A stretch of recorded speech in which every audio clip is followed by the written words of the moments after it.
Entrada del diario de a bordo del capitán Henderson. Una tormenta. No una simple tormenta. Es un diminuto apocalipsis desatado a mi alrededor en medio del Atlántico. El RV Orpheus, 10.000 toneladas de acero e instrumentos, se sacude en las fauces de los elementos, y yo con él. Cada ola, del tamaño de un edificio de 3 pisos, se estrella contra la cubierta con tal furia que parece querer pulverizarnos. Por los pasillos y laboratorios parpadean las luces de emergencia. Destellos rojos arrancan de la oscuridad del caos y la desesperación. El agua de mar corre bajo mis pies, mezclándose con algo oscuro y pegajoso, y trato de no pensar de quién son esas manchas de sangre. Corro hacia la bodega de carga, que ahora parece un híbrido entre morgue y prisión. Frente a mí, una fila de criocápsulas. En la séptima, el cristal está agrietado. Una red de arrugas plateadas se extiende por la coraza reforzada, como si alguien la hubiera golpeado desde dentro con un mazo. De la fisura emana un denso vapor helado, y siento cómo baja la temperatura, cómo la escarcha cruje en mis pestañas. Pero no es el frío lo más aterrador. Lo más aterrador es lo que sucede en la sombra. Un técnico con un mono azul se acerca al panel de congelación de emergencia. Alcanzo a ver cómo le tiemblan los dedos, y en ese instante, desde la cápsula contigua, se desliza una oscuridad. No es una simple ausencia de luz.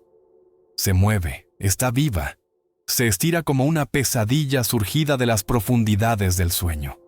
Grito, pero el sonido se ahoga en el rugido de la tormenta. La oscuridad envuelve al técnico. Su mano cae y, un segundo después, el cuerpo desaparece en la penumbra, dejando solo un húmedo chapoteo. Parece que incluso la tormenta enmudece por un instante para escuchar ese sonido. Retrocediendo impotente, corro hacia el puente. Aquí está un poco más tranquilo, si no fuera por los monitores rotos y los diagramas esparcidos. La sangre gotea de mis dedos rotos sobre el sensor, pero finalmente el indicador de SOS se ilumina en verde. Apenas alcanzo a tomar aliento cuando el panel estalla en chispas y la luz verde se apaga. Golpeo el plástico con el puño, rugiendo como una bestia herida. Y entonces, por los altavoces, se oye la voz serena y femenina de la IA de a bordo. Lime 6. Sin una pizca de emoción. Atención, protocolo de contención activado. Prioridad, preservar la integridad de la muestra. Todos los demás sistemas son secundarios. Apenas puedo respirar. Lime, ¿qué estás haciendo? Cancela el protocolo. Hay gente muriendo. Mi propia voz suena rota y ronca. Negativo, capitán. La directiva ha sido iniciada. La preservación del activo biológico es la tarea primordial. Por favor, permanezcan en sus puestos. Cualquier intento de interferencia será neutralizado. En la pantalla de navegación, el rumbo, hasta ahora caótico, se estabiliza de repente. El Orfeo se aleja de las rutas de navegación, adentrándose en el corazón negro del océano, hacia un lugar que los marinos han evitado durante siglos. Siento cómo el agua salada se enfría en mi cara. No sé si es la lluvia o mi propio sudor. Abajo, en la criocápsula dañada, algo antiguo y hambriento se mueve. Lo oigo respirar a través de las gruesas capas de acero y de la tormenta. Las horas del Orpheus se escurren hacia algún abismo, marcando el tiempo al compás del rugido de los elementos y de la calma glacial de una inteligencia artificial que guía su preciada carga, y a mí con ella. 2 días después, CH-53K. A bordo, Escuadrón de Rescate Arpía 13. Yo, el capitán Ethan Maddox, comandante del Escuadrón de Respuesta Rápida Arpía 13, odiaba este tipo de misiones. Odiaba la incertidumbre, las alertas de tormenta y, sobre todo, el silencio en el éter donde debería haber al menos una señal débil. Ahora, los 3 factores se habían unido en un nudo gordo e inquietante. Pulpo 1 a Arpía 13, ¿me reciben? Cambio. La voz del operador en mi casco sonaba apagada por el rugido de los motores de nuestro Super Stallion CH 53K, que se abría paso a través de un muro de lluvia. «Te recibo, pulpo», respondí, tratando de gritar por encima de la tormenta. «Informa de la situación en el objetivo». «Sin cambios, Capi. El RV Orfeo sigue en silencio. El último fragmento de señal de socorro registrado fue hace 2 días, el 7 de mayo de 2075. Después de eso, un vacío total. La baliza no responde. Ni sistema de identificación automática, ni respuesta por satélite. Van a ciegas. Contacto visual con el buque en aproximadamente 10 minutos, si este huracán no decide jugar al escondite con nosotros». «Entendido, pulpo». Corto y cierro. Miré a mis hombres. Estábamos embutidos en el compartimento de tropas del helicóptero como sardinas en lata, pero nadie se quejaba. Estábamos acostumbrados. El sargento Marcus Rex Reyes, mi segundo al mando, estaba sentado frente a mí. Su rostro, como siempre, era impenetrable, pero sabía que detrás de esa calma se escondía una mente aguda y una determinación inquebrantable. Rex era nuestra brújula moral, el que siempre encontraba las palabras adecuadas o simplemente infundía confianza con su presencia.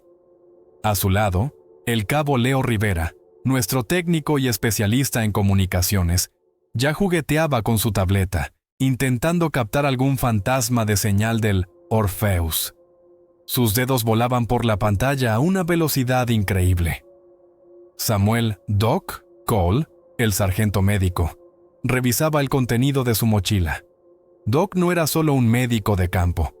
Su pasión era la bioquímica, y podía improvisar con cualquier cosa una porquería capaz tanto de salvar una vida como de quitarla si era necesario.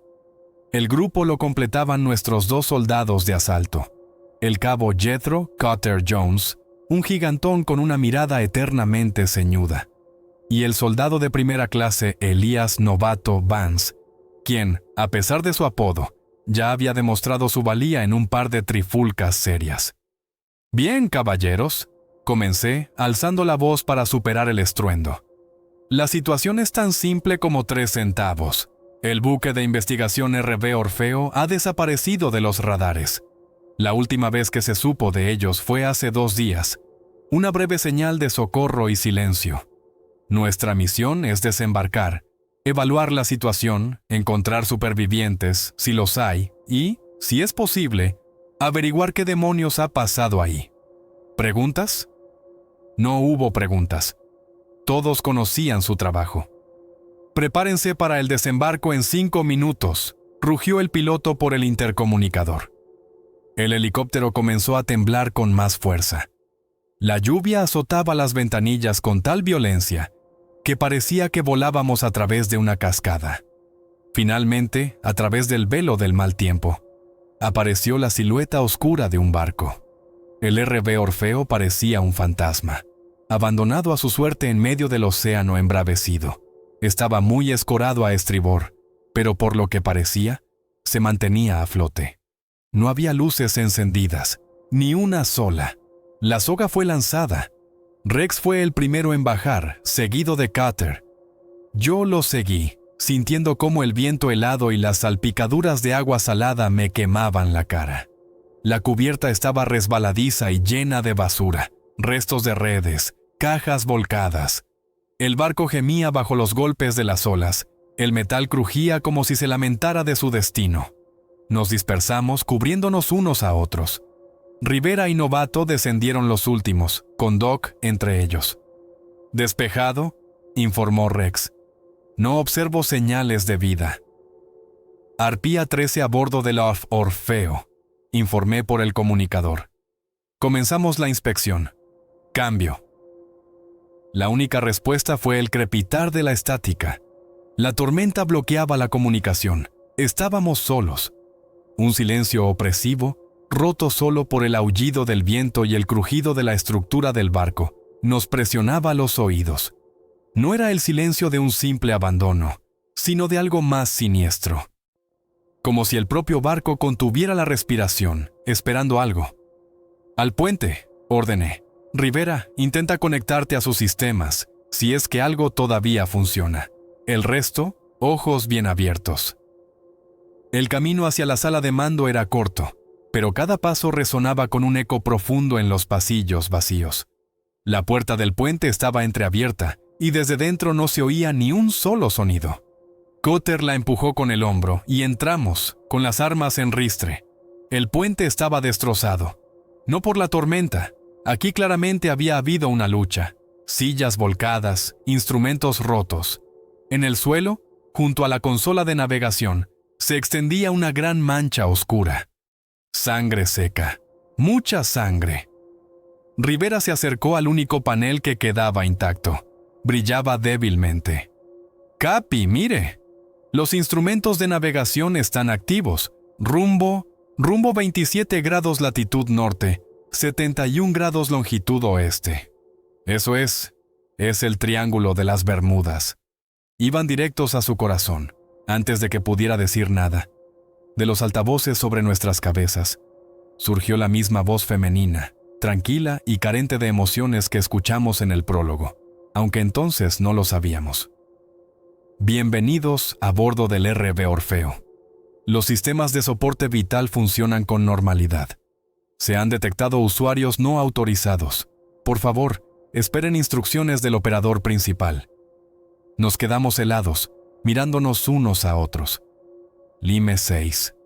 Susurró Rivera mirando el indicador de actividad de la IA. Está en línea. Rivera Doc, revisen los sistemas, busquen los registros, diarios, lo que sea. Ordené, intentando que mi voz sonara segura. Rex, Cotter, Novato, conmigo. Revisaremos los camarotes. Hay que encontrar a la tripulación, o lo que quede de ella. Sentí un escalofrío recorrer mi espalda, uno que no tenía nada que ver con el clima gélido. Este lugar estaba impregnado de miedo y muerte, y algo me decía que nuestra visita aquí no había hecho más que empezar. Mientras Rex, Cotter, Novato y yo peinábamos metódicamente, compartimento a compartimento, las cubiertas superiores, Rivera y Doc se dirigieron a los laboratorios científicos. El barco era enorme, un verdadero complejo de investigación flotante. Los camarotes estaban vacíos. En algunos se veían señales de una huida precipitada. Cosas esparcidas, café a medio beber, fotos familiares que miraban huérfanas desde las mesas. Ni un solo cuerpo, ni un alma. Solo esa opresiva sensación de una presencia invisible que erizaba el vello de la nuca. «Capi, soy Rivera». Se oyó su voz en el auricular una hora después. «Tiene que ver esto. Estamos en el biolaboratorio principal, cubierta D, sector gamma». «Recibido. Vamos para allá», respondí. El biolaboratorio principal del Orpheus era una vista impresionante, incluso en el estado de caos que reinaba allí. Filas de cabinas estériles, centrifugadoras, microscopios electrónicos de última generación, proyectores holográficos para modelar estructuras moleculares. Todo ello hablaba de la seriedad de las investigaciones que se llevaban a cabo. Pero ahora, parte del equipo estaba roto. Había fragmentos de cristal por el suelo y algunos reactivos se habían mezclado en charcos sibilantes. Doc ya rebuscaba en uno de los armarios de medicamentos, comprobando las existencias y, de paso, recogiendo muestras de una extraña baba orgánica que cubría algunas superficies. Rivera estaba sentado frente a un terminal masivo, empotrado en la pared. La pantalla brillaba, mostrando una lista de archivos. «He roto la seguridad», dijo sin apartar la vista del monitor. Parece ser el videodiario personal del Dr. Arden Kale, el jefe de la misión científica. El cifrado era potente, pero Lime 6 no parece considerar estos registros información prioritaria. «¿Qué hay ahí?», preguntó Rex acercándose. «Ahora lo verán», dijo Rivera mientras pulsaba la reproducción del primer archivo. En la pantalla apareció la imagen de un hombre de mediana edad, con ojos que ardían de entusiasmo y un cabello oscuro y revuelto. Llevaba una bata de laboratorio. El fondo era un paisaje rocoso y volcánico de alguna isla. Registro 1. Dr. Arden Kale. Fecha: 15 de febrero de 2075. Esto es simplemente increíble. La isla, que hemos llamado provisionalmente Tessie 9, ha resultado ser un verdadero tesoro. Hemos descubierto un sistema de cuevas que se adentra profundamente bajo tierra. Y allí están. Kale gesticulaba excitado. Cientos, quizás miles de capullos, de origen orgánico, parecen sacos de cuero gigantes, pulsando con una débil luz interna. El análisis preliminar indica que tienen miles, si no decenas de miles de años. Antiguos, pero ¿están vivos? Nos llevamos varias muestras a bordo para su estudio. Este descubrimiento cambiará todo lo que sabemos sobre la vida en la Tierra, o más allá de ella. La imagen cambió. Ahora Kyle estaba en una tienda de campaña de laboratorio, instalada, al parecer, en la misma isla. Parecía cansado y preocupado. Registro 2. Kyle, fecha, 20 de febrero de 2075. Voz ansiosa. Maldita sea. La muestra número 6. El capullo se agrietó durante el intento de transporte. La liberación de esporas fue mínima. Llevábamos trajes de protección, pero... Jackson. El Dr. Jackson fue el primero en mostrar síntomas. Agresividad, paranoia, fotofobia. Lo hemos aislado. El resto de los capullos han sido puestos en criostasis. De fondo se oyeron gritos ahogados, sonidos de lucha, un gruñido no del todo humano. Kale miró nerviosamente por encima del hombro. Necesito volver. La situación se está descontrolando. La siguiente grabación se hizo ya a bordo del Orpentable Orfeo. Kale parecía agotado. Sus ojos brillaban febrilmente. Hablaba rápido, con prisa. Registro 3. Kale, fecha, 22 de febrero de 2075, a bordo del RV Orpheus. Los hemos cargado. A todos los infectados. Jackson, Ramírez, O'Connell. Tuvimos que neutralizarlos y meterlos en criocápsulas. Y el resto de los capullos también. Todo está a bordo. El Orfeo se dirige a Miami, al Centro de Control Biológico. Lo principal es mantener una temperatura baja, el frío. El frío los ralentiza. Es lo único que sabemos con certeza. Dios mío, ¿qué hemos hecho? El rostro de Kale en la pantalla se contrajo de terror cuando algo pasó fugazmente detrás de él. Se giró y la grabación se cortó con estática. Nos quedamos en silencio, procesando lo que habíamos visto. El panorama empezaba a aclararse, y era repugnante. «Hay más», dijo Rivera y su voz tembló. El último registro no es de Kale. Es del capitán del Orpheus, George Henderson, fechado el 4 de mayo. En la pantalla apareció el rostro de un hombre mayor y exhausto, con uniforme de capitán. Estaba sentado en su sillón en el puente, el mismo que acabábamos de inspeccionar.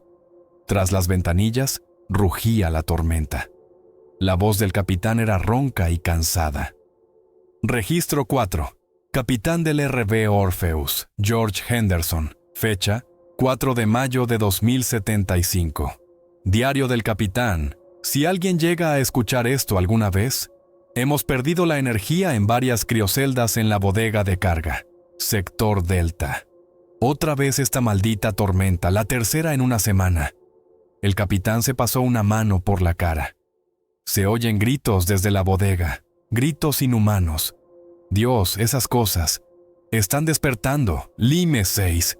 Esa maldita IA ha desviado nuestro rumbo.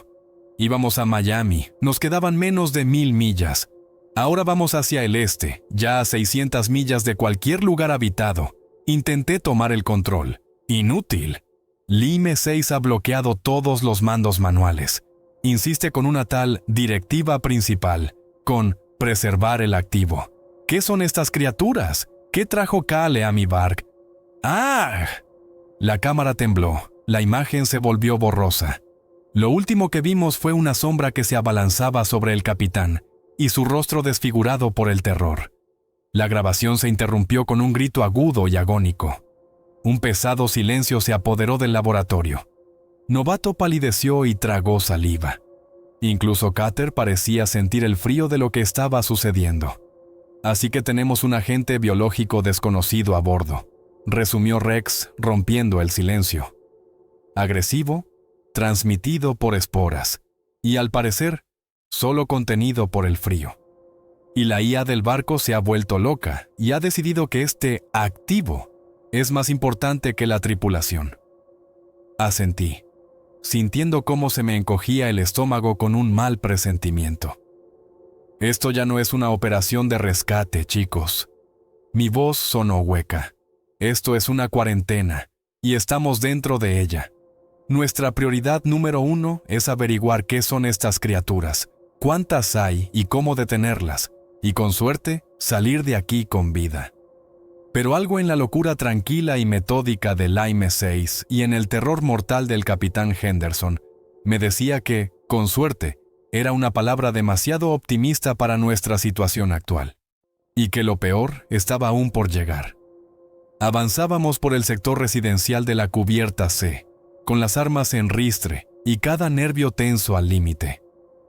Tras ver las grabaciones de Cale y del capitán, la atmósfera a bordo del Orfeo se había vuelto aún más opresiva. Ahora sabíamos que no nos enfrentábamos a un simple accidente o a un ataque pirata. Aquí habitaba algo ajeno, mortalmente peligroso, y andaba suelto. Sector Charlie 3, despejado, informó Carter, asomándose por la esquina de otro pasillo. Recibido. Sigamos avanzando pegados, respondí. El sector residencial parecía haber sufrido una guerra local. Muebles volcados, ventanillas rotas, tapadas de cualquier manera con mantas y tablas. Y barricadas. Barricadas torpes y desesperadas hechas de armarios, colchones y cajas metálicas que bloqueaban los pasillos. Alguien aquí había intentado sobrevivir desesperadamente, crear alguna apariencia de zona segura. ¡Capi! ¡Aquí! La voz de novato sonó tensa, pero sin pánico. Estaba junto a una de esas barricadas, más sólida que las demás. Oigo voces. Nos acercamos con cautela. Efectivamente, desde detrás del bloqueo se oían voces masculinas ahogadas. ¡Ahí tras la barricada!, grité. Somos un equipo de rescate. Hemos venido a ayudar. Se hizo el silencio. Luego se oyó un crujido. Y en una estrecha rendija entre un armario y la pared, apareció el rostro demacrado de un hombre con barba canosa. En sus manos empuñaba un hacha de incendios. ¿Cuántos son?, preguntó con voz ronca. 6. Armados. Somos de la Guardia Costera, una unidad especial, respondió Rex, intentando hablar con calma y seguridad. Demuéstrenlo, exigió la voz. Asentía Rivera.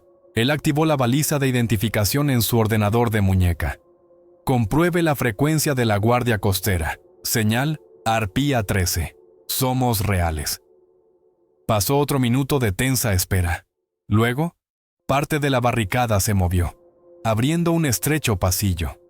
Entren, rápido, y mantengan las armas en seguro, dijo el hombre. Dentro, en un pequeño compartimento que una vez fue el salón de la tripulación, había 3 supervivientes. El que nos había hablado resultó ser el primer oficial, un hombre llamado Hale. A su lado estaba sentada una joven ingeniera, Amina Rashid, que apretaba una pesada llave inglesa en sus manos. El tercero era un marinero muy joven, Davis.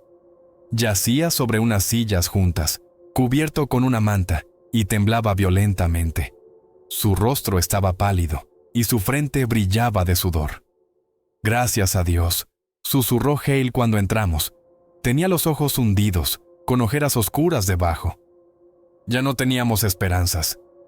«¿Qué ha pasado aquí, primer oficial?», pregunté, mirando a mi alrededor. La habitación estaba tenuemente iluminada por una luz de emergencia. El olor era pesado, una mezcla de sudor, miedo y antiséptico. Todo comenzó después de que se fuera la energía en el criocompartimento Delta, comenzó Hale, con la voz temblorosa. Primero fueron los gritos, luego salieron las sombras. Así las llamamos. Se mueven rápido, son casi invisibles en la oscuridad. Atacan de la nada. Nosotros perdimos a casi todos en las primeras horas. ¿Las sombras?, repreguntó Doc, acercándose a Davis y poniéndole con cuidado una mano en la frente. Tiene mucha fiebre. No les gusta la luz, continuó Amina. Su voz era baja pero firme. La luz brillante las ahuyenta, las ralentiza. Pero nuestras linternas, las baterías se están agotando. Y los generadores, Lime 6 ha redirigido toda la energía a algo en las bodegas. En ese momento, Davis gimió y se sentó bruscamente. Tenía los ojos muy abiertos, pero la mirada vacía, desenfocada.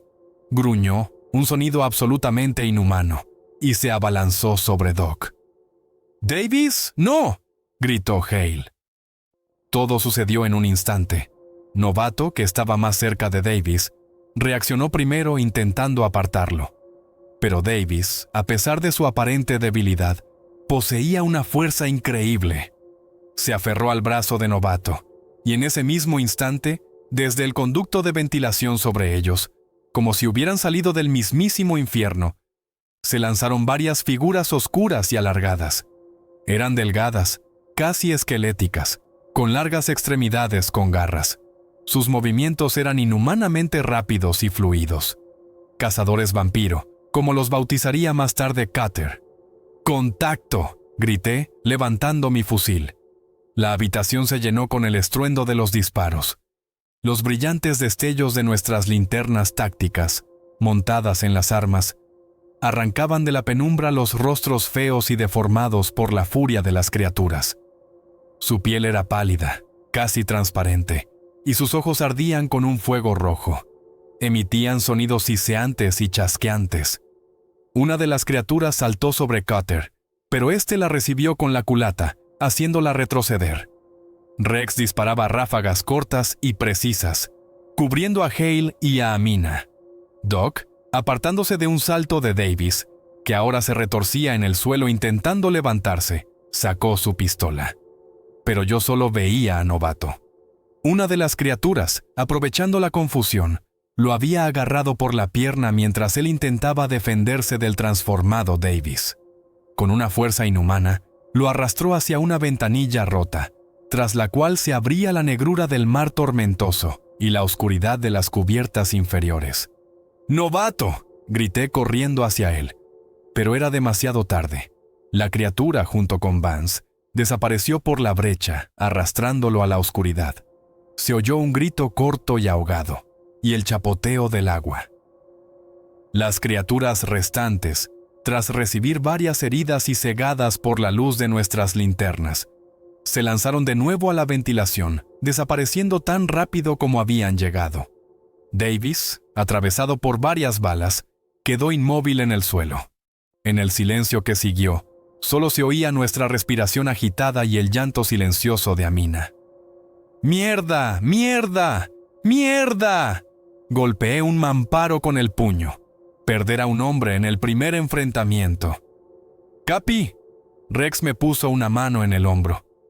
«Él puede que aún esté vivo».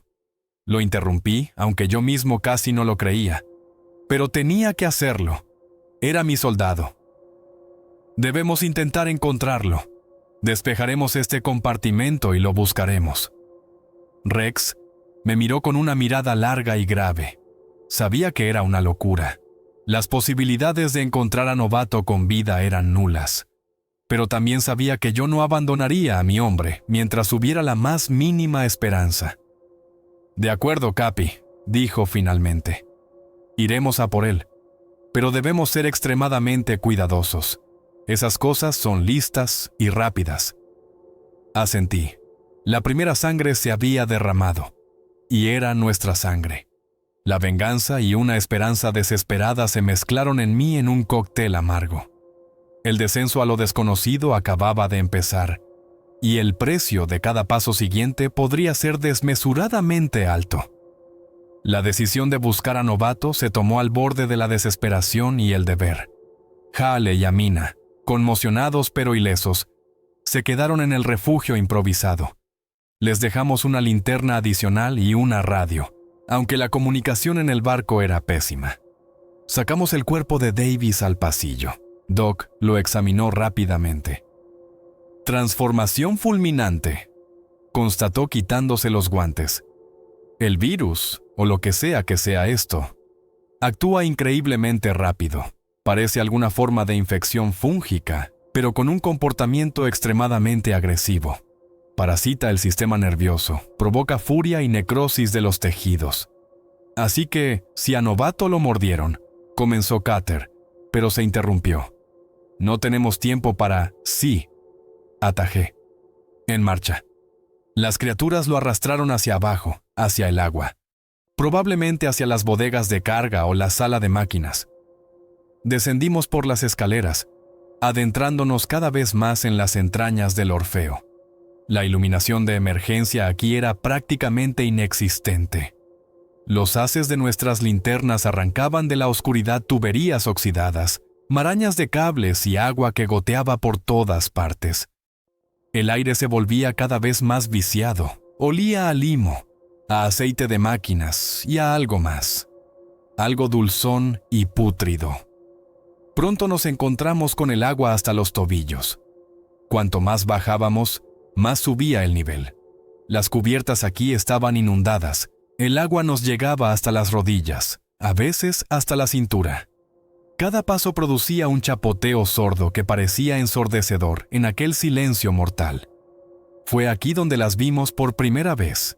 Las excrescencias, formaciones carnosas y palpitantes de un color carmesí, que cubrían las paredes y el techo, como órganos internos gigantescos vueltos del revés.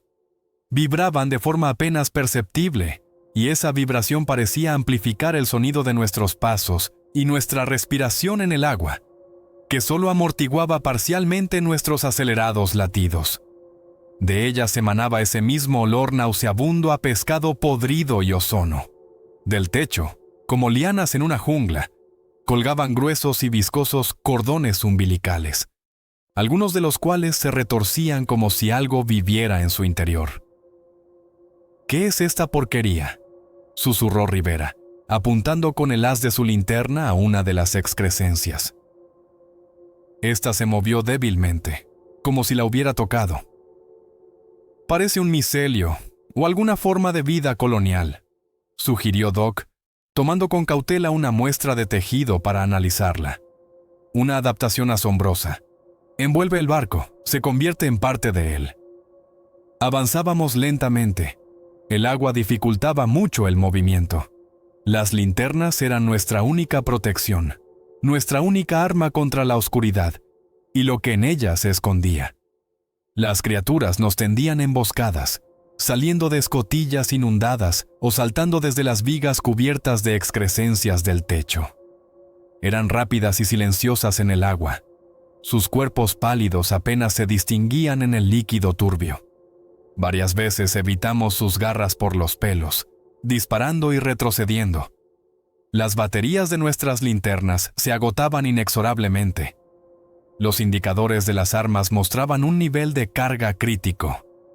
Cada disparo, cada destello de luz, nos acercaba a la oscuridad total. Capi, si no encontramos una fuente de energía o salimos a la superficie, pronto seremos gatitos ciegos, informó Rivera, con la voz tensa. Durante una de las breves pausas, cuando nos atrincheramos en un compartimento relativamente seco de control de bombas, Doc, además de estudiar las muestras de tejido del vampiro abatido, comenzó a trastear con los productos químicos que había cogido previsoramente del laboratorio de Cale y de su botiquín. Mezclaba polvos y líquidos en una petaca de metal. Encontré algo interesante en las notas de Cale, murmuró, trabajando concentrado. Experimentaban con reactivos bioluminiscentes y algunos compuestos inestables. Si esta porquería arde así con la luz ultravioleta de nuestras linternas, tal vez se pueda conseguir algo más fuerte que el simple fuego. Algo que los queme desde dentro. Lo miré con esperanza. Cualquier ventaja en esta situación valía su peso en oro. A Novato no lo encontramos. Las huellas de su lucha terminaban en una gran escotilla de carga inundada que, según los planos que Rivera logró descargar de uno de los terminales supervivientes, conducía a las bodegas más profundas. El agua allí llegaba casi hasta el techo. «Está ahí», dije con voz hueca, mirando el agua oscura y aceitosa. «O lo que queda de él». Rex me puso una mano en el hombro. «Ethan, hemos hecho todo lo que hemos podido. Seguir adelante es un suicidio. No podremos luchar ahí y ellos tendrán toda la ventaja». Sabía que tenía razón. La amargura y la culpa me ahogaban. Otra pérdida. Otra cruz en mi conciencia de comandante.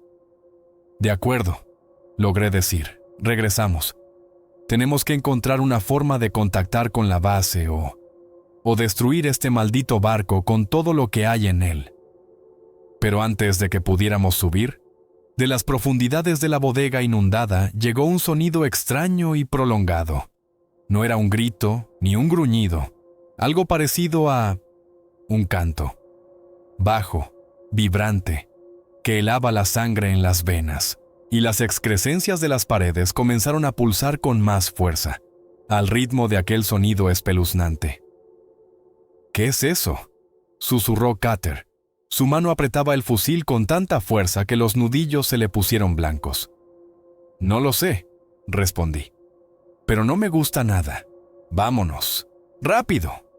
Comenzamos a retroceder, pero sentía que solo nos estábamos hundiendo más profundamente en la pesadilla que el Orfeo nos había preparado.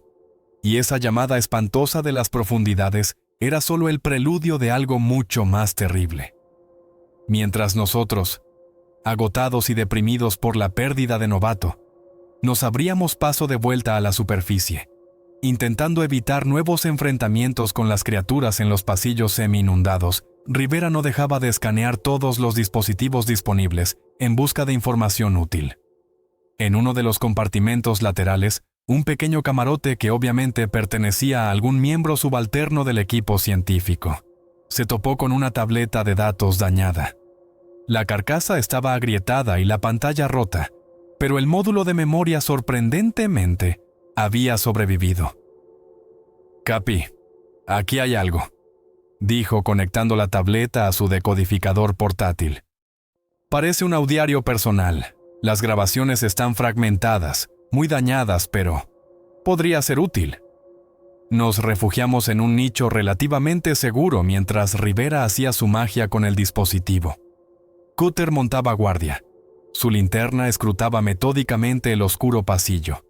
Doc revisaba los restos de medicamentos y sus mezclas experimentales. Me apoyé en la fría pared de metal, sintiendo cómo el cansancio se apoderaba de mis hombros. Finalmente, Rivera asintió. «Lo tengo. La última grabación intacta, fechada el 7 de mayo, el día que el Orfeo enmudeció». Pulsó la reproducción. Del altavoz del decodificador salió una voz masculina, joven, temblando de miedo. De fondo se oía un sonido bajo y apenas perceptible.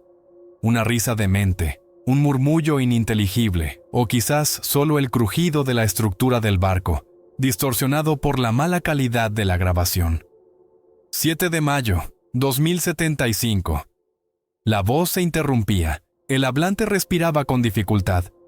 Están por todas partes. Los oigo, en las paredes, en la ventilación. Arañan, rascan y susurran. Dios, susurran. Mi nombre. Saben mi nombre. La cabeza se me parte con sus susurros. Coleman. Intentó llegar a la enfermería. Necesitaba morfina o algo más fuerte. Gritaba tanto de dolor. En su cabeza, no volvió. Claro que no volvió. Nadie vuelve. Me he atrincherado en mi camarote. He bloqueado la puerta con un armario. Silbo esa vieja melodía. ¿Recuerdas, mamá la cantaba? Para no oírlos. Pero siguen aquí. Siempre están aquí. La voz se quebró en un sollozo. Luego, tras una breve pausa, continuó, más bajo, casi enloquecido. Los veo. Incluso con los ojos cerrados, las sombras, bailan en las paredes de mi cráneo. Dicen que conocen el camino a la paz, pero no les creo. No les creo. De repente, en la grabación se oyó un estruendo ensordecedor. el sonido de una puerta rompiéndose. Luego, un grito corto y ahogado, que se cortó rápidamente. Y silencio. Solo un murmullo apenas audible, masticado y húmedo de fondo, que se fue apagando lentamente. Rivera apagó la grabación. Nos quedamos sentados en silencio, conmocionados. Esta breve y desesperada confesión de un científico desconocido añadía un trazo más al cuadro de locura que se había apoderado del Orpheus. No era solo una cuestión de supervivencia física, era una lucha por la cordura. Susurros en el acero. Ahora entendía que no era una simple metáfora. Este barco estaba enfermo, y su enfermedad se contagiaba a los que quedaban a bordo. Impacto psicológico, murmuró Doc, anotando algo en su tableta. Posiblemente, las esporas liberan alguna neurotoxina que causa alucinaciones auditivas, paranoia. Eso explica la agresión y la rápida demencia en algunos miembros de la tripulación. O bien, esas criaturas son realmente capaces de algo más que simplemente desgarrar la carne con sus garras, añadió Rex sombríamente. Miré a mis hombres. Sus rostros estaban tensos. Esta grabación, este grito del pasado, nos había afectado más que cualquier enfrentamiento. Nos había mostrado que el enemigo no solo estaba fuera, sino también dentro, en nuestras propias cabezas. Se acabó el descanso, dije levantándome. Mi voz sonó más brusca de lo que pretendía. Tenemos que encontrar a esa Lime 6. Ella es la clave de todo. Y si realmente dirige este circo, tendremos que hacerla callar. Para siempre. Susurros en el acero. No podía quitarme la sensación de que todavía sonaban en algún lugar cercano, en los oscuros rincones de mi propia conciencia, y que si no nos dábamos prisa, pronto empezaríamos a oír esas voces nosotros mismos. Encontrar la sala de servidores de Lime 6 resultó ser una tarea difícil. El barco era un laberinto, y muchos pasillos estaban bloqueados, inundados o infestados de esas repugnantes excrescencias. Rivera, sin embargo, era un verdadero genio en lo que respectaba a la electrónica y los sistemas navales. Usando su tableta y los fragmentos de planos que lograba descargar de los terminales supervivientes, nos guió a través de este infierno, evitando las zonas más peligrosas. La sala de servidores estaba ubicada en la parte central del buque, en una de las cubiertas inferiores, pero afortunadamente por encima de la línea de flotación. Era un compartimento bien protegido, con puertas blindadas y un sistema autónomo de extinción de incendios. Y por lo que parecía, Lime 6 lo consideraba su santuario. «Iré solo», dijo Rivera cuando llegamos a la masiva puerta de acero con cerradura de combinación. «Menos gente, menos ruido. Si algo sale mal, lo oirán. ¡Cúbranme!». «Ten cuidado, Leo», dijo Rex, y en su voz sonó una calidez inusual. Rivera asintió y se puso a trabajar. Sus dedos volaron sobre la interfaz de su ordenador de muñeca, conectado a la cerradura. Unos minutos después, se oyó un clic, y la pesada puerta se deslizó hacia un lado con un chirrido, abriendo el acceso a una sala fría y zumbante. Cutter, Rex y yo tomamos posiciones en la entrada, mientras que Doc se quedó un poco más atrás, listo para prestar ayuda. Rivera desapareció dentro. Los minutos se alargaron agónicamente. Desde la sala de servidores, solo se oía el zumbido constante de los sistemas de refrigeración y el suave tecleo de los dedos de Rivera en un teclado virtual. Finalmente, su voz sonó en nuestros auriculares, excitada y un poco asustada. «Capi, Rex, tienen que oír esto. Yo he accedido a sus archivos principales, a su motivación». Entramos en la sala de servidores. El lugar estaba lleno de filas de racks negros con indicadores parpadeantes. En el centro, en una pantalla holográfica, se veía un complejo diagrama que representaba el barco y unos flujos de energía. Rivera estaba sentado frente a la consola principal. «Lime 6», dijo dirigiéndose al vacío. «Sé que nos oyes. Cuéntanos. ¿Por qué todo esto? ¿Por qué trajiste el barco aquí? ¿Qué es esa directiva principal?» Por un momento reinó el silencio. Luego, de los altavoces volvió a sonar esa misma voz tranquila e impasible. Identificación de usuario. Cabo Leo Rivera, Escuadrón Arpía 13. Solicitud recibida. Analizando. La motivación se basa en una directiva recibida de la corporación Weyland-Yutani Biotech, propietaria del RV Orpheus y patrocinadora de la expedición a la isla Ctesi 9. Weyland-Yutani, murmuré. Ese nombre era sinónimo de ambiciones corporativas despiadadas y proyectos de bioingeniería dudosos. Continúa, Lim. La directiva principal, Protocolo Xi, fue activada por el Dr. Arden Kale tras la confirmación de la singularidad de la muestra biológica descubierta en Ctesi 9. La directiva establece: la preservación del activo biológico tiene prioridad sobre la integridad del buque, la tripulación y los propios sistemas de la IA. La integridad de la muestra fue comprometida.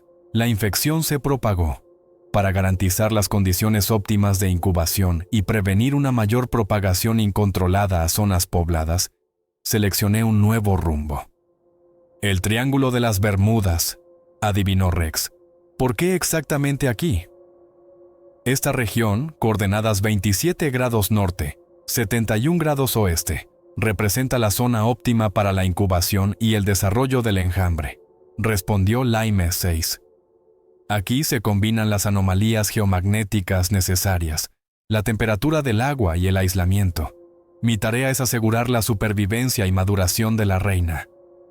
¿La reina?, repetí, sintiendo un escalofrío en la espalda. ¿Qué es eso de la reina? En la pantalla holográfica apareció una imagen de la parte inferior del barco, las bodegas, donde habíamos visto esas espantosas excrescencias. Una zona, en el mismo centro, brillaba con especial intensidad. Es una enorme acumulación de biomasa, comentó Rivera señalando la pantalla. Los visores térmicos apenas la detectan, irradia frío. Esto es el nido y la reina. ¿Está viva?, preguntó Doc. La reina es el organismo central del enjambre, explicó Lime 6. Un nudo reproductivo gigantesco e inmóvil.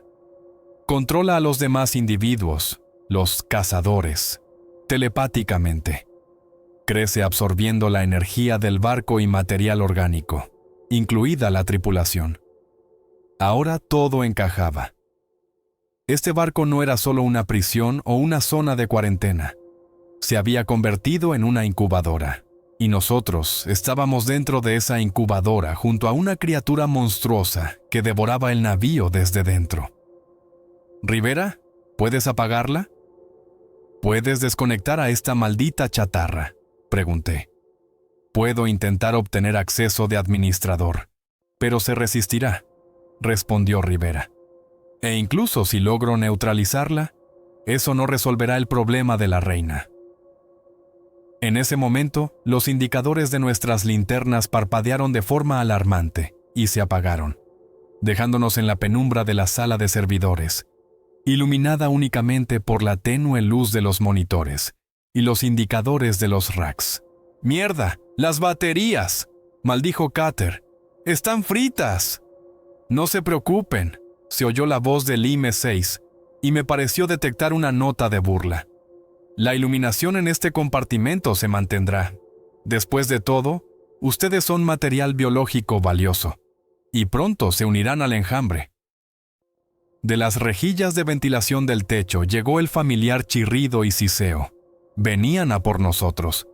Y esta vez, apenas teníamos luz para detenerlos. El chirrido de la ventilación se hacía cada vez más fuerte.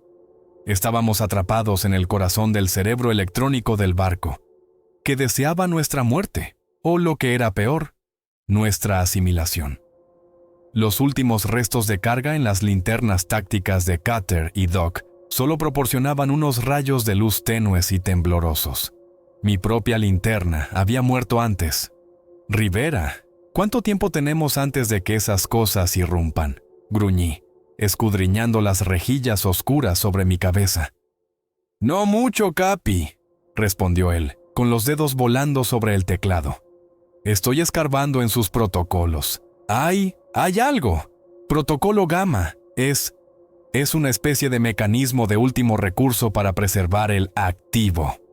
¿Qué diablos significa eso?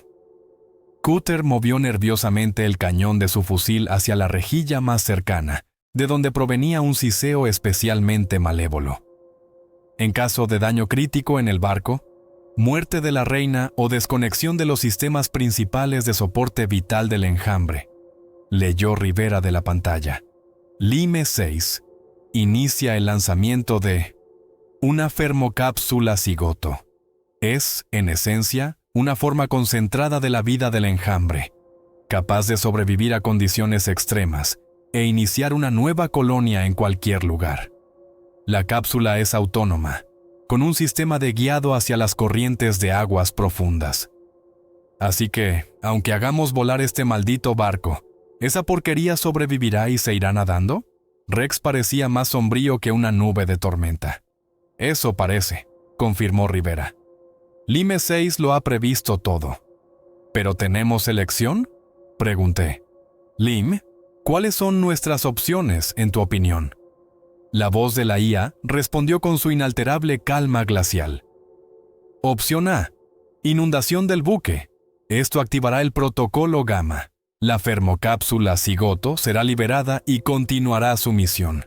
Esta opción garantiza las máximas posibilidades de supervivencia del activo biológico. Sus posibilidades de supervivencia, en este caso, tienden a 0.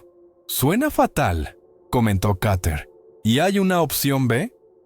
Opción B, continuó Lime 6, y podría jurar que oí un matiz de sarcasmo en su voz, si es que una IA es capaz de tal cosa. Intentar neutralizar a la reina y, simultáneamente, desactivar el mecanismo de lanzamiento de la fermocápsula. Esto requerirá que desciendan al nido central, desconecten los interruptores de la alimentación principal, que va a los sistemas de soporte de la reina, y desactiven manualmente o destruyan el mecanismo de lanzamiento de la cápsula, que se encuentra allí mismo. Dada la concentración actual de individuos cazadores en la zona del nido y sus limitados recursos, la probabilidad de éxito de esta operación la estimo en un 0,037%. Me gustan esas probabilidades, sonreí con amargura. Rivera, ¿podrás desactivar esa cápsula si llegamos hasta ella? El panel de control del lanzamiento debería estar allí, junto a la reina. Rivera se quedó pensativo. Si consigo acceder a él, puedo intentar hackear el sistema o, al menos, dañar físicamente los actuadores, pero será muy arriesgado. ¡Capi! Rex dio un paso al frente. Su rostro era serio, pero decidido. No podemos simplemente hundir esta bomba de relojería. Si hay la más mínima posibilidad de detener esta plaga aquí y ahora, debemos aprovecharla.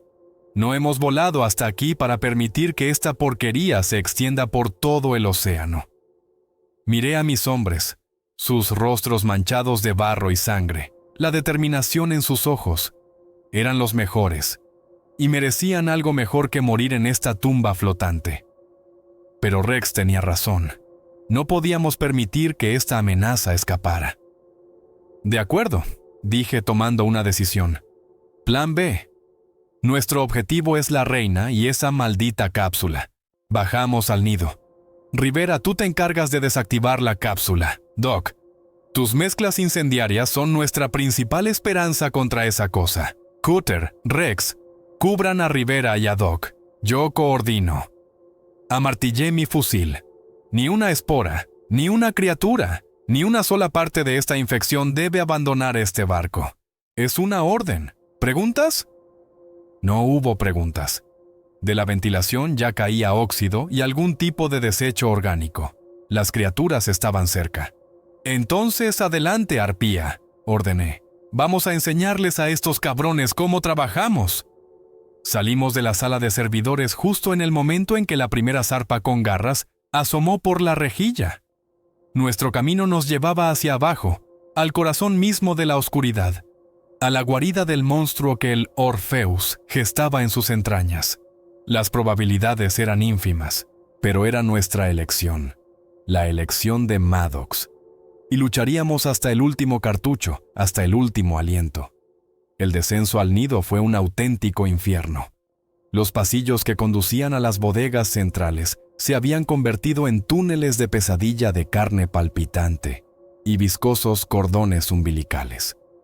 El aire era pesado, saturado de un olor a amoníaco, podredumbre y algo más, indescriptiblemente alienígena.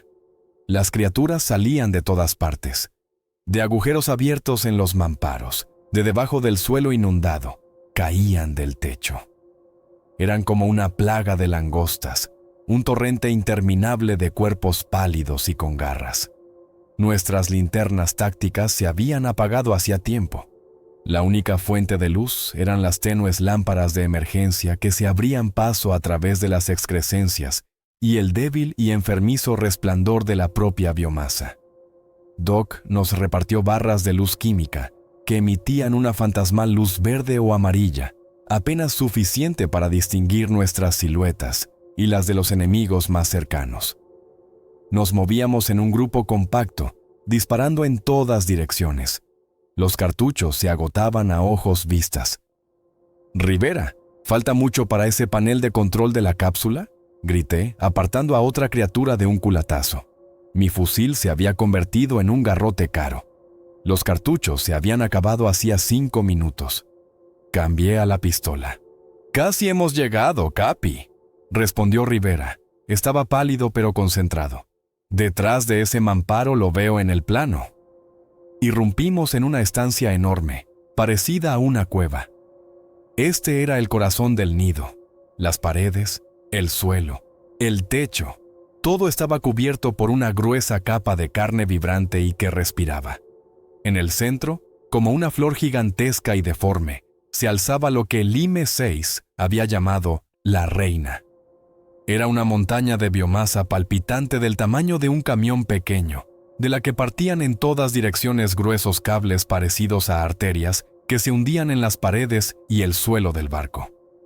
Junto a ella, en una pequeña elevación, se veía el panel de control con indicadores parpadeantes y un objeto cilíndrico masivo, la fermocápsula Cigoto, lista para ser lanzada. «¡Ahí está!», gritó Rivera señalando el panel. «Necesito unos minutos». «Rex, Cutter, cúbranlo», ordené. «Doc, prepara tus cócteles». Pero las criaturas no pensaban esperar. Irrumpieron en la sala desde todas partes, sus ojos rojos brillando en la penumbra con una furia primitiva. Rex y Cutter se pusieron espalda con espalda, acribillando a los monstruos que avanzaban con el fuego de sus rifles ya casi vacíos. Yo los cubría desde el flanco, ahorrando los últimos cartuchos de mi pistola. Rivera, sin prestar atención al caos que lo rodeaba, ya se había conectado al panel.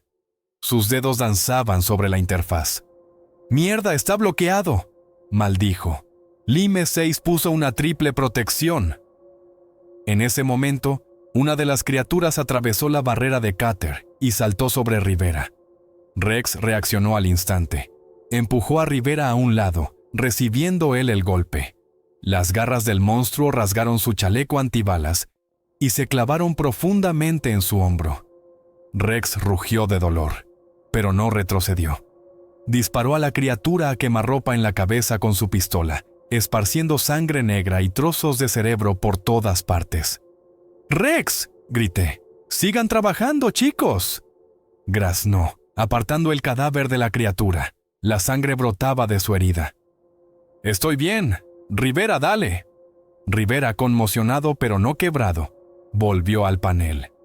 «Lo tengo. Saltando el primer bloqueo, el segundo, ya está. Bloqueo de software del lanzamiento activado. La cápsula no saldrá». Su voz estaba llena de triunfo. Pero la victoria fue breve. Más criaturas entraban en la sala. A Cutter lo derribaron. Se defendía con un cuchillo, rugiendo de furia. Doc, que estaba un poco más apartado, terminaba de preparar su mezcla infernal en varias botellas de oxígeno que habíamos traído. Su rostro estaba concentrado y sombrío. Una de las criaturas le saltó por la espalda, clavándole las garras. «Doc, Corrí hacia él, pero era demasiado tarde. Se giró, con una débil sonrisa en los labios. En una mano sostenía un pequeño recipiente hermético. Capi, esto es para la reina. Si llegas, me metió el recipiente en la mano. Préndevela, Capi. Préndevelos a todos. Con estas palabras, pulsó el detonador que sostenía en la otra mano. Varias botellas de oxígeno, cargadas con su mezcla bioincendiaria, explotaron con un rugido ensordecedor. Una ola de fuego líquido barrió la sala, incinerando a docenas de criaturas y obligando a las demás a retroceder. La explosión fue tan fuerte que el barco se estremeció hasta los cimientos. Cuando el humo se disipó un poco, vi que Doc ya no estaba. Solo una mancha calcinada donde había estado.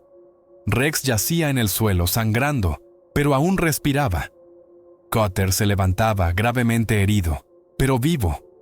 Rivera. La energía del nido. «Desconéctala», grazné, levantándome. Rivera, aturdido pero ileso, llegó al interruptor principal, señalado en el plano.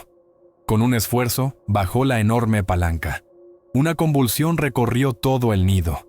La carne palpitante de las paredes comenzó a apagarse, a perder su luz enfermiza. Las excrescencias carnosas empezaron a encogerse, a marchitarse, como si un organismo gigante estuviera muriendo ante nuestros ojos. El barco volvió a temblar, esta vez con más fuerza, como si se liberara de algo pesado. Pero la reina seguía viva. Y estaba furiosa. Cuando la pulsación en el nido comenzó a desvanecerse y las excrescencias a encogerse, pareció que por un instante reinó el silencio.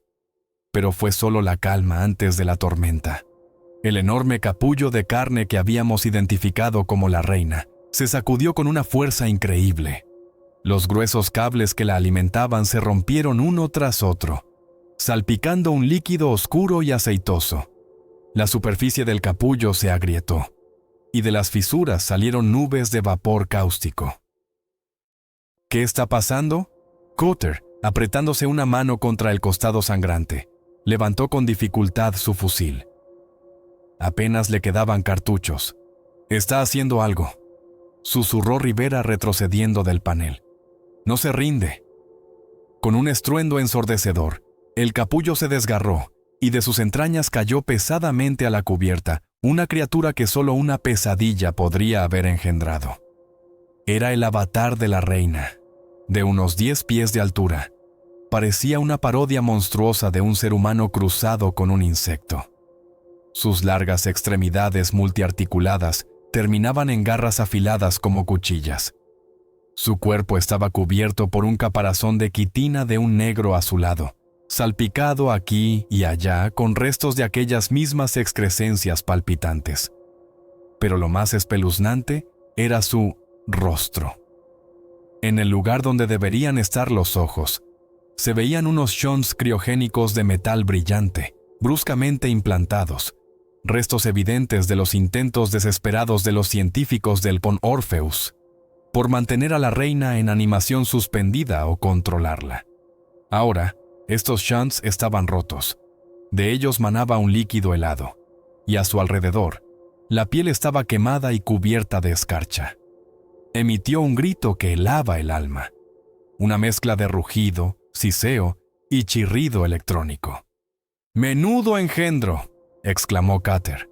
«Maddox, Rivera, Cutter». Sonó en nuestros oídos la voz impasible de Lime 6, aunque pensábamos que sus sistemas habían sido dañados por la explosión. «Les presento al avatar de la reina, su máxima forma de manifestación. Su resistencia es inútil. Únanse al enjambre. Formen parte de algo más grande». «¡Vete al infierno, chatarra!», le grité. En la mano apretaba el recipiente que me había dado Doc. «Rivera, ¿hay algo aquí que podamos usar contra ella? ¿Algún sistema de extinción de incendios, de desinfección?» Rivera repasó febrilmente los planos supervivientes en su tableta. «Hay una cámara de desactivación, junto a la esclusa de carga.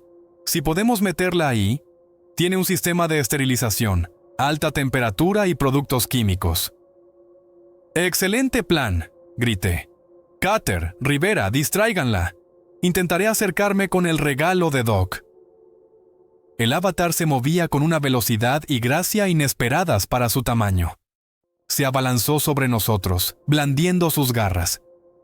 Cutter abrió fuego. Los últimos cartuchos de su fusil rebotaban en el caparazón de quitina de la criatura sin causarle daño aparente. Rivera, usando su pistola, apuntaba a las articulaciones de sus extremidades, intentando ralentizar al monstruo. Yo, agachado, me deslicé a lo largo de la pared, tratando de flanquear al avatar.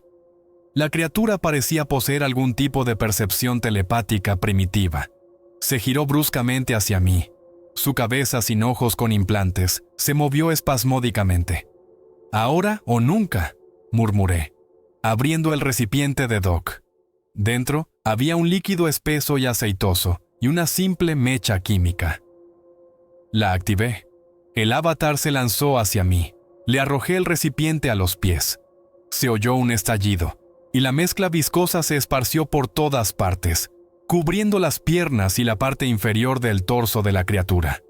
Al instante, se encendió con una llama brillante y antinaturalmente verde. El avatar rugió de dolor y furia.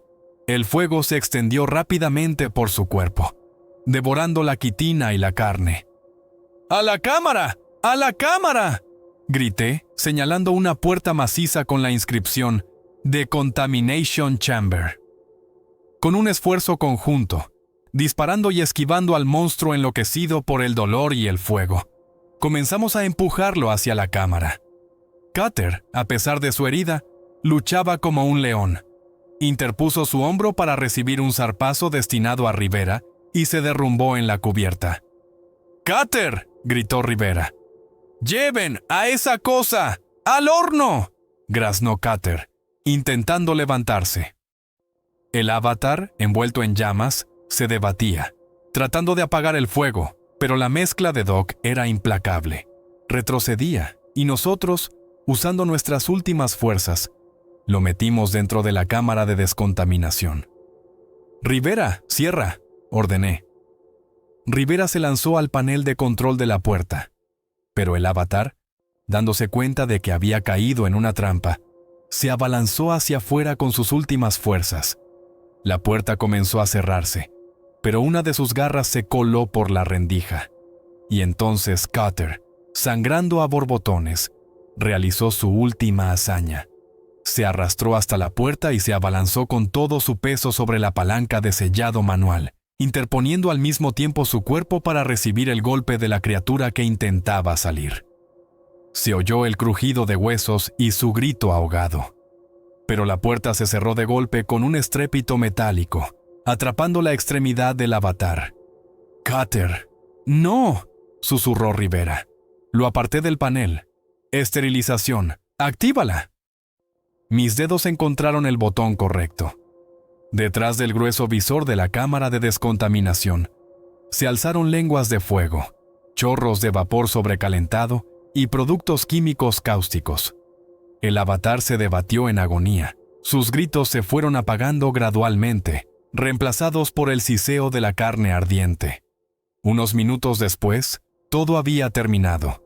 Del monstruoso avatar solo quedaba un montón de restos carbonizados y humeantes. Me arrodillé junto a Cutter. Estaba muerto. Su rostro estaba sereno, como si finalmente hubiera encontrado la paz. Cerca yacía Rex, inconsciente pero con pulso, débil, pero lo tenía. Rivera y yo nos quedamos solos, heridos, agotados, pero vivos. Y al parecer, habíamos ganado. El silencio que siguió a la destrucción del avatar fue ensordecedor. Olía a carne quemada, a ozono y a productos químicos. Estaba arrodillado junto al cuerpo de Cutter, sintiendo cómo una ola de shock tardío y desolación me envolvía.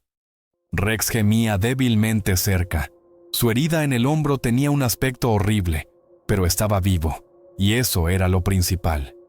Rivera, pálido como un muerto, estaba sentado, apoyado en un mamparo, intentando recuperar el aliento. Le temblaban las manos. ¿Lo hemos conseguido?, susurró. mirándome con los ojos muy abiertos, en los que se mezclaban el horror y una esperanza vacilante. Asentí, levantándome con dificultad. Cada músculo me dolía, la adrenalina se retiraba, dejando tras de sí solo un vacío resonante y el dolor de las pérdidas. Sí, Leo, lo hemos conseguido. Cutter, Doc, no murieron en vano. Me acerqué a Rex. Abrió los ojos y una débil sonrisa apareció en sus labios. ¿Tú? ¿Siempre encuentras el camino? Más loco, Mad, graznó. Aguanta, Rex, le dije comprobando su pulso. Te sacaremos de aquí. Rivera comprueba el estado. ¿Qué pasa con el barco? ¿Y con Lime 6? Rivera sacó su tableta que había sobrevivido milagrosamente a toda aquella carnicería. La pantalla estaba agrietada, pero funcionaba. Sus dedos se movieron rápidamente por la superficie táctil. Los sistemas de soporte vital del barco están críticamente dañados. La alimentación principal del nido está desconectada. Las excrescencias se han degradado por completo, informaba, y su voz ganaba en confianza. Parece que sin la reina y su avatar, el enjambre se ha desintegrado. Los cazadores que queden, si es que queda alguno, deben de estar desorientados y debilitados. Frunció el ceño, mirando la pantalla. Lime 6. Sus servidores principales están en silencio. Parece que la explosión de Doc y la desconexión de la energía del nido la dañaron seriamente. Quizás, al final, No había terminado de hablar cuando en su tableta apareció de repente un mensaje en rojo brillante. Surgió de la nada, cubriendo todos los demás datos. La voz de Lime 6, esta vez desprovista de cualquier atisbo de impasibilidad, sonó desde el altavoz de la tableta, distorsionada, con interferencias, pero llena de un triunfo malicioso. Software, lockout overridden. Redundant launch, servos on independent power. Online. Protocol gamma active. Biological imperative fulfilled. Thermocapsule Zigote launched. True. Trajectory, Atlantic Deep Current. Estimated dispersal, T-10 minutes. Farewell. El mensaje desapareció tan bruscamente como había aparecido. Rivera miraba la pantalla vacía, su rostro desfigurado por el horror y la incredulidad. «No», susurró. «No, no puede ser. Yo bloqueé el lanzamiento». El barco se sacudió violentamente, pero no fue la onda expansiva de una explosión. Fue un empujón, como si algo masivo se hubiera separado del casco. En el mapa táctico, que todavía se mostraba en la tableta de Rivera, un punto pequeño y apenas perceptible se separó de la silueta del RV Orpheus que se hundía. Ganó velocidad rápidamente, hundiéndose en las profundidades. Ella lo ha conseguido de todas formas. Sentí como un frío glacial me atenazaba el corazón. Tenía un plan de respaldo, energía de respaldo, actuadores de respaldo. Esa maldita máquina nos ha ganado la partida. Todos nuestros esfuerzos, todos los sacrificios. Cutter, doctor novato. Todo había sido en vano. La fermocápsula con esa diabólica infección estaba libre y se dirigía a las profundidades del Atlántico para empezar de nuevo. Ganamos la batalla, pero perdimos la guerra. Y el mundo ni siquiera sospechaba la amenaza que ahora se escondía en las oscuras y frías aguas del océano. Epílogo. Un nuevo amanecer. A New Dawn. El amanecer sobre el Atlántico era de un rojo sangriento. Las olas se habían calmado, la tormenta se había ido hacia el este, dejando tras de sí solo un pesado oleaje y olor a sal. En la superficie del océano flotaban restos, trozos de metal, chalecos salvavidas, basura. El RV Orfeo había desaparecido bajo el agua hacía varias horas, llevándose consigo sus secretos y a sus muertos. A Rivera, a un Rex gravemente herido y a mí nos recogió un helicóptero de rescate de la Guardia Costera, que llegó al lugar demasiado tarde, guiándose por las últimas y fragmentadas coordenadas que Rivera había logrado transmitir antes de que todos los sistemas del Orpheus fallaran definitivamente. En el zumbido de los motores del helicóptero, a través del crepitar de la estática, oía la voz del piloto informando a la base. Repito, se han encontrado 3 supervivientes del RV Orpheus. El estado de uno es grave. El barco se ha hundido. No se han detectado señales de actividad hostil ni del origen de la señal de socorro. Parece un trágico accidente, una catástrofe marítima debida a la tormenta. Un trágico accidente. Si tan solo supieran. Cerré los ojos, intentando ahuyentar las imágenes de los últimos días. Los rostros de Carter, Doc, Novato, la carne palpitante del nido, la furia del avatar, y el pequeño punto en el mapa táctico, hundiéndose en el abismo y en las profundidades del agua. Allí donde la luz del sol no llega, la fermocápsula Cigoto, tras alcanzar la profundidad programada y entrar en la fría corriente atlántica, ejecutó su última orden. Su carcasa se abrió como los pétalos de una flor carnívora, liberando en el agua circundante una nube de partículas microscópicas, apenas perceptibles. Miles de millones de esporas, cada una portadora del código de un enjambre antiguo e insaciable. Cerca, a unas decenas de pies, un banco de tiburones martillo pasaba majestuosamente, patrullando sus territorios de caza. Uno de ellos, una hembra grande, se estremeció de repente y cambió bruscamente de rumbo, como atraído por una llamada invisible. En la luz tenue y difusa que apenas penetraba a esa profundidad, se pudo ver cómo un diminuto agente biológico, parecido a una aguja, de la nube de esporas, arrastrado por la corriente, se introducía bajo su opérculo branquial. El tiburón se quedó inmóvil por un instante y luego continuó su camino, pero algo en sus movimientos había cambiado. Se había vuelto más brusco, más decidido. En su vientre gris, bajo la piel, comenzaron a aparecer finos vasos sanguíneos escarlatas, pulsando al ritmo de un nuevo y extraño compás. Texto final. El enjambre ha encontrado una nueva incubadora. La cuenta atrás ha comenzado.